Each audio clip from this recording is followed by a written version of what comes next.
my name is Chandrasekaran. I am from Marine Engineering Department. Today I am going to talk to you about chapter fire. Fire, as we all knew, is a very commonly used and day-to-day life we come across fire. But we are still not clear what fire is and whether it is good or bad. Fire is nothing but a chemical reaction, combination of certain elements which we prescribe in the form of fire triangle. And as long as a fire is a controlled fire, it's good. When the fire is out of control, then it is very disastrous and it is, it results in damages and casualties even. And in a very frequent life, we do come across, especially in the marine industry, in the engine room fire and fire related even on deck are very common criteria nowadays what we come across. The reason being are innumerables, but if we have some basic knowledge, I am sure this will ensure for us to overcome this bad element. And to have a controlled fire, what do we have to do? We should have a very basic knowledge of fire, which we call it as a FIRE, find, inform, restrict, extinguish or escape. Now, how do we find? We can visually see, and first action is to inform, alert people around and do ask for help. Then inform. How do you inform? You have a radio with you, or you have a fire alarm or fire bells which can be activated. And restrict. Restrict is as long as a fire is a minor fire, it is easily we can overcome that. But in engine room particularly, where we have all the resources available for the fire to get engulfed into major fire, then it becomes very difficult for us to contain. Then you try to extinguish it. In case you are unable to extinguish it, escape. Personal safety is very important aspect. Your life is very important because on board ship it is all a team effort and your life is very valuable for each and every one of us. Right? Then what is a fire triangle? Fire triangle is nothing but a combination of three elements. As I said, fire is a chemical reaction. We need to have some input. We have heat, source of heat, we have fuel, and we need oxygen or air. If we eliminate one of these, the fire gets extinguished, right? The fire triangle, if you see, it is a combination of three elements, it says, that is heat, source of heat. To take out the source of heat, if you apply the cooling media, fire gets extinguished. Fuel, if you take out the fuel, then it starves, the fire starves. So fire can be extinguished. Then third element is oxygen. If you cut off oxygen supply, that is called smothering, by which fire can be extinguished. But a slightly enhanced version of it is, we call it a fire tetrahedron or fire quadrant. Fourth arm of this fire is your chain reaction, or technically we call it as a uninhibited chemistry of fire. So what happens is, now we can classify this fire by the source of origin of the fire. We generally classify into four categories: Class A, Class B, Class C and Class D. Class A is your general fire, or we call this a carbonaceous fire. That is paper, wood and all these general material, fabrics can be classified as a general fire.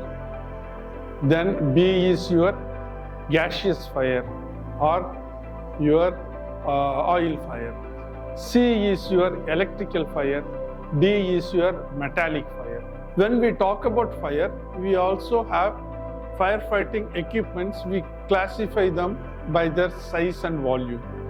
That is extinguishers. The extinguishers which are, you can carry it to the site of fire to extinguish the fire, we call them as a portable fire extinguishers. Portable fire extinguishers, it prescribes all the fire extinguishers. On exterior of it, you will find the operating instructions and also pictorially demonstrated how to operate them. Why it is pictorially demonstrated is, it may not be, the instruction may not be only in English. Sometimes it may be in French or Greco, which may not be easily understood by all of us. So it also pictorially demonstrates the sequence of operation, how to carry it out. So the extinguishers, what you can carry it to the seat of fire and to fight the fire, you call them as a portable type extinguishers. Generally they have some limitations. We will find generally the 2 gallon or 9 liters of fire extinguishers are all portable type of fire extinguishers. Then comes your trolley type. Trolley type is in between your portable and your fixed type fire arrangements, where the magnitude of fire is higher, which may not be of helpful by using this portable type of fire extinguishers. So there we use mobile type extinguishers. Invariably you will find them in the hot zone in the engine room. That is, your boiler is a very hot area because the temperature in the furnace is exorbitantly high. So generally you will find that a trolley type or mobile type of extinguishers, you will find them. Third one is, when you feel that all these resources are of no use to put out the fire, then you have the fixed firefighting arrangement. This fixed firefighting arrangement are located outside the engine room, right? And you use it in case of major applications, for which you have to take certain precautions. Before you start using your fixed firefighting extinguishers, I will come back to you at the later part of it. Now, when we are going for a initial type of fire extinguisher, when you contain the fire to the restricted area, and you can, when the fire is a minor, you will use your portable type of fire extinguishers. Very first action is, before that, you do not start fighting it independently. You alarm the people and you ensure that the people around you are available to support you to fight the fire. Now, before that, you should have a very basic element of firefighting. If it is an oil fire, how to fight it out and what type of extinguishers you use. Now, when we talk about the fire extinguishers, on the instructions, you will find A, B, C, D, alphabets are written, and somewhere it is ticked and somewhere it is crossed. Like for example, A is crossed or not to use, B is tick mark OK, C is tick mark OK, means these fire extinguishers should not be used for your general fire, but however can be used for your class B or class C type of fire. Class B is invariably your liquid fire, that is your oil fire, where generally the oil floats on the liquid on top of the water. So you cannot directly operate, or the discharge cannot be directly acted upon the seat of fire. In that case, what happens is the fire spills out and spreads out further instead of containing. So you take a support of a bulkhead, allow the foam generated from the extinguisher to hit onto the hot surface. From there they slide down and they form a blanket. When they form a blanket over the fire, the oxygen supply is cut off and the fire is put out. This method of fighting fire is called smoothering. Like someone catches fire or fire on the body, what do? We wrap a blanket around him and make him to roll on the floor, so that the oxygen around, the air around is cut off and is rolled upon, so that whatever left over is fully extinguished. This is the basic principle upon which we use this fire extinguisher for your electrical fire. In case of general fire, you can directly activate. It is a water type.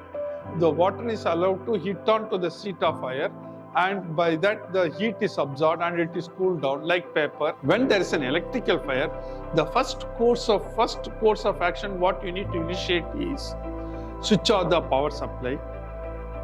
Inform the concerned people, immediately switch off the power supply.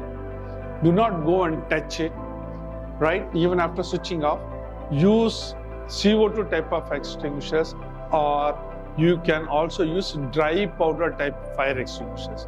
As I said, we have a limitation in using CO2 in case of electrical is, In case of there is an electrical fire in accommodation area, where habitability situation, if you use CO2 being heavier than air, it will push off the oxygen and the people who are inside will suffocate.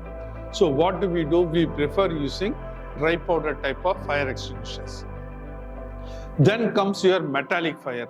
Metallic fire are, as I said, in the boiler where the temperature is very high, and due to some faulty operations, if the metal starts burning, then we have to go for this metallic type of fire extinguisher, that is dry powder.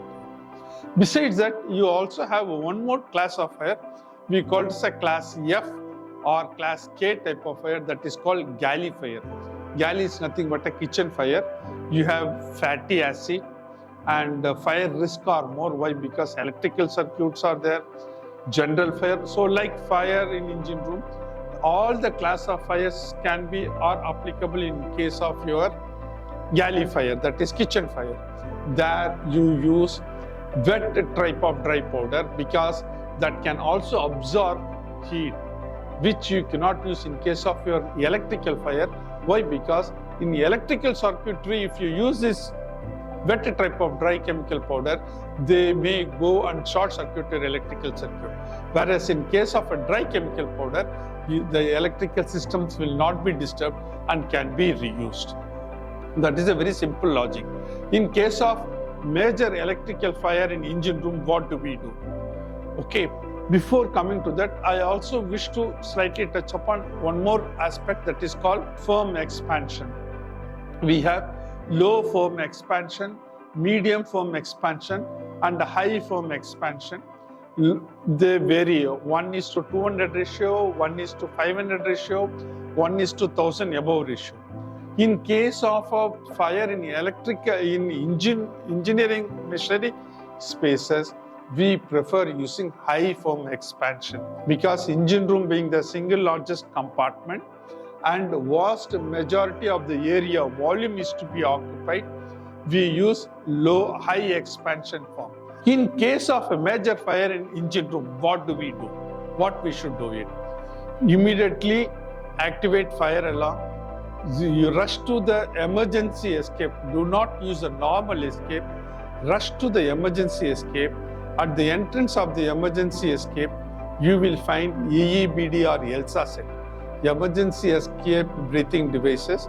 Previously, it was called ELSA, emergency life-saving apparatus. It is used only for your personal protection. ELSA is EEBD set are not to be used for firefighting.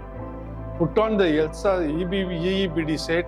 Immediately through the emergency escape, you escape to the safest deck and go to the muster station and follow the instruction. Once you reach your muster station, you wait for the instruction. The most important thing is physical verification of all the individuals should be taken into account before CO2 is flooded into the compartment. CO2 cannot be simply flooded by us. It is a verbal order given by the master of the ship. Once you reach the muster station and the head counts are taken, if all of them are okay, all are present, means none in engine room are present, then we have to isolate engine room. How do we isolate engine room? Isolation of engine room involves cutting off of oxygen supply, that is all the blowers, both the supply blowers, both the exhaust blowers are to be positively shut and the dampers shut. All the emergency fuel valves, that is quick closing valves, which are fitted on the outlet line of your fuel oil and lube oil line, they are to be operated and oil supply to be tripped. All the inlet and outlet line are to be positively shut. After that, when the captain gives order, then CO2 is to be flooded into engine room. Once CO2 is flooded into engine room, do not make immediate entry into the compartment. You will have to wait for some time, ensuring that the temperature in the engine room is subdued by feeling or touching or with the thermal sensor. Check the temperature is dropped, and before you enter, the procedure, normal entering procedure for enclosed space like SCABA set, entry, bottle pressures, pre-checks are to be carried out before you get into this. These are normal procedures what you'll have to do in case of fire. Okay, thank you, gentlemen.